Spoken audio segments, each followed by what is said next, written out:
来随着这个热天的到来，蚊虫是愈来愈多。最近伫个云林县的高坑乡，就发生着6例天狗热的病例。云林县政府是展开着全面的大消毒。乡亲将厝内物件、家具拢包起来，唔是要搬厝，是为着要消毒。因为高坑乡目前已经有6例天狗热的病例，其中3例阁是伫荷包村，所以讲清洁队员为早起8点就到庄仔来消毒。本来讲脏啦吼，我昨日就打包啊。陈浩要来消毒对。系啊，就准备恁要来消毒啊。清洁队员安尼八关八家一站一站替这民众消毒，虽然讲天气真热，装备阁重，爬楼梯爬到脚会酸，也过为着民众的健康和安全，游园会继续进行。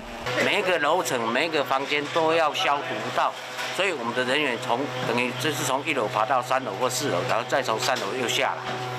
为着防范天狗热，云林县卫生局嘛呼吁在地乡亲，爱将厝内外环境摒扫清气。